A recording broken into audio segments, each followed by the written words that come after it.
Hello there! Welcome to another episode of Farm News Friday here on the Farm Traveler YouTube channel. My name is Trevor. Glad you're here. It's been a while since we've had a normal Farm News Friday. As you can see, I'm filming at night. Office is a little bit dark. You can see my hydroponic system right here. Got some peppers and lettuce and stuff growing like that.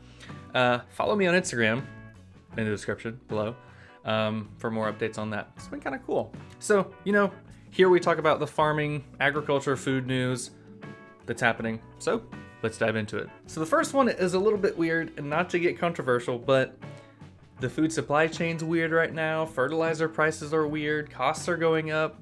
There's been a whole bunch of stories about food processing facilities. I think 2 or 3 got hit by a plane, a private plane. 2 or 3 caught fire. 2 or 3 closed down. Of course, you hear stories about the baby formula now.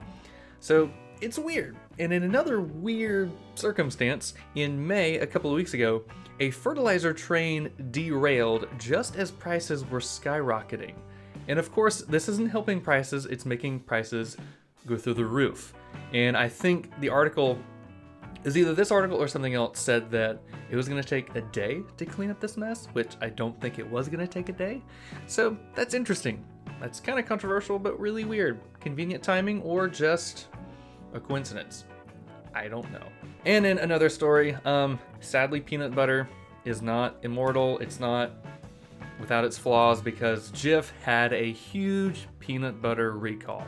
All those products, all the food products you have a little code on them where when situations like this happen, we can pinpoint exactly when it was manufactured and where, so we can get it out of customers or out of consumers' closets and back into the stores where it can then be thrown away. So it's really interesting that this happened. I think it was a salmonella outbreak, as this article from the New York Times talks about it. So maybe you still have a can of Jif in your fridge. You might want to go check it. Also, there was one about organic strawberries having, I think, hepatitis or something like that. I don't know. That was interesting. Food recalls always happen because the food supply chain is so complex. There's so many moving parts, but it's a very safe way that we can stop outbreaks like this from happening. I believe they caught the Jif outbreak very, very quickly so they could get all the products off the shelves and fix the salmonella outbreak before it gets even worse. So this sucks, but it's gotten a little bit better because we're catching it early, so good. So in another really interesting thing, a cool article from The Modern Farmer by Emily Barron Kadloff explains why the United States government hoards cheese in bunkers. So it's a really great article. We'll link it below as well as all the articles talked about today. It kind of talks about why the US started hoarding cheese, and it goes back to the early 1900s when the price of cheese was fluctuating a whole lot.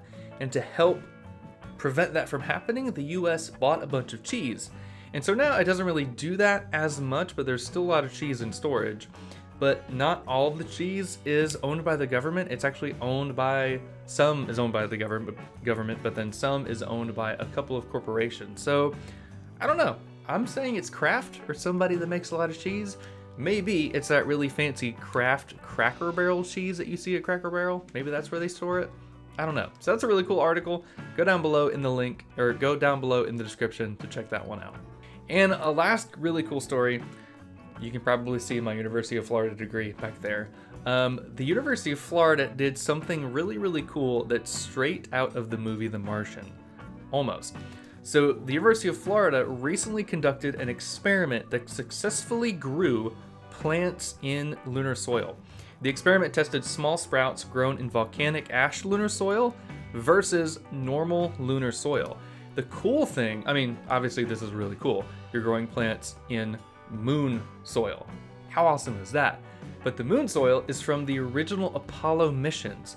I believe it's from Apollo 11, 12, and 17. So, of course, the lunar soil didn't have any nutrients in it, like nitrogen, phosphorus, potassium, like normal soil here on Earth.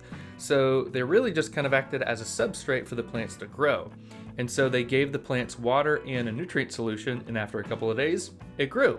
So how cool is that? They're hoping that this kind of helps develop new technologies for colonizing the moon, colonizing Mars.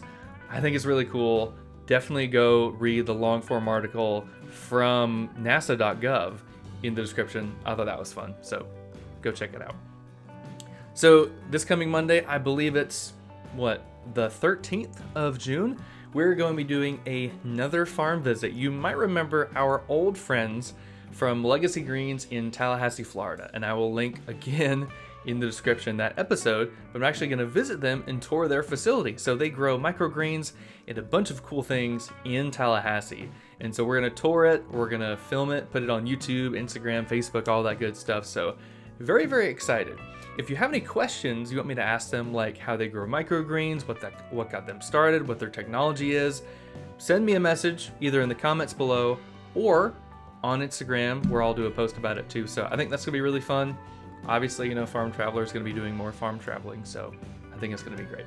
So that is all for Farm News Friday. Thanks again for joining us here on Farm Traveler. If you like what you saw, give the video a thumbs up or a thumbs down. That's okay. I don't really see that either way because, you know, the weird YouTube algorithm.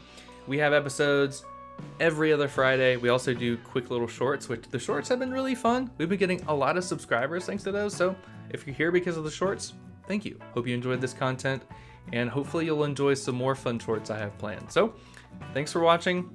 Subscribe if you're not already subscribed. We'll see you in the next video. See ya.